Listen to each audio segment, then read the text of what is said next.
Hello বন্ধুরা, কেমন আছো সবাই? আশা করি সকলে খুব ভালো আছো। Welcome to my new mini blog. আমার দিন শুরু হয় বাচ্চাদের নিয়ে আর শেষও হয় বাচ্চাদের নিয়ে। কি আর বলবো, আমার এই নিয়ে আমরা চলে এসেছি আমাদের স্কুলেরই পাশে একটি ক্লাবে, যেখানে আমাদের অনুষ্ঠিত হবে। তো অ্যানুয়াল প্রোগ্রামের জন্যই বাচ্চাদের প্র্যাকটিস করাতে নিয়ে এসেছি, যে স্টেজে কে কোথায় দাঁড়াবে, কিভাবে দাঁড়াবে। যেহেতু ছোট ছোট বাচ্চা সকলে ভুলে যাবে, তাই মনে রাখার জন্য স্টেজে নিয়ে এসেছি। তো এখানে এসে সকলে মিলে একসাথে পারফর্ম করছে, আর দেখতে কি মিষ্টি লাগছে। এখনই এত মিষ্টি লাগছে, তাহলে প্রোগ্রামের সময় কতটা মিষ্টি লাগবে। আর এই বাচ্চাদের এটাই হচ্ছে প্রথম স্টেজ শো। এরা এর আগে করেনি, যেহেতু এরা হচ্ছে প্রি ক্লাসে পড়ে, সব থেকে ছোট বাচ্চা। মাঝে মধ্যে নাচ ভুলে যাচ্ছে, মিস একটু শিখিয়ে ছেলেদের পরে ক্লাস প্রির মেয়েদের নাচ। তো মেয়েরা খুব সুন্দর নাচ করে, দেখো মেয়েদের তো এমনিতেই সুন্দর কোমর দোলে। তো দেখো এক একজন কত সুন্দর করে নাচ করছে।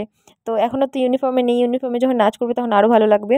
তারপর বাকি বাচ্চারা যে আছে, এরা সব বসে বসে পারফর্ম দেখছে। এদেরও সবার নাচ আছে, গান আছে, আবৃত্তি আছে, তো অনেক প্রোগ্রাম আছে।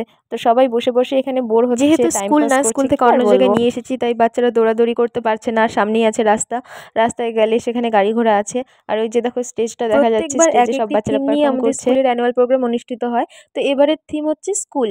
তো স্কুল জীবনে বাচ্চাদের কেমন লাগে, কিভাবে পড়াশোনা হয়, সেই বিষয়ে আমার আজকের এই ভিডিওটি হচ্ছে প্র্যাকটিসের উপর ডিপেন্ড করে। আর তোমরা পুরো ভিডিওটি দেখতে পারবে। ছোট বাচ্চা ভিডিওতে সুন্দর কীর্তন করে, তো তার কীর্তন শুনতে চাইলেও আমার সাথে তোমাদের থাকতে হবে। আর তার সাথেই যোগ দিচ্ছে ক্লাস 2 এর একটি বাচ্চা, সে খুব সুন্দর খোল বাজায়।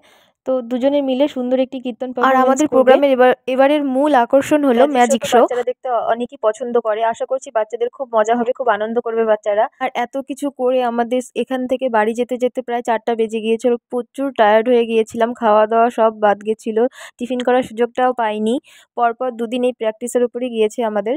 আর যারা যারা আমার এই ভিডিওটি এতদূর পর্যন্ত দেখেছো, তাদের অসংখ্য ধন্যবাদ। এভাবেই পাশে থাকো, সাপোর্ট করো। আর নতুন নতুন ভিডিও পেতে চ্যানেলটিকে অবশ্যই সাবস্ক্রাইব করে দাও। তোমাদের যদি ভিডিওটি ভালো লেগে থাকে অবশ্যই কমেন্ট করে জানাবে।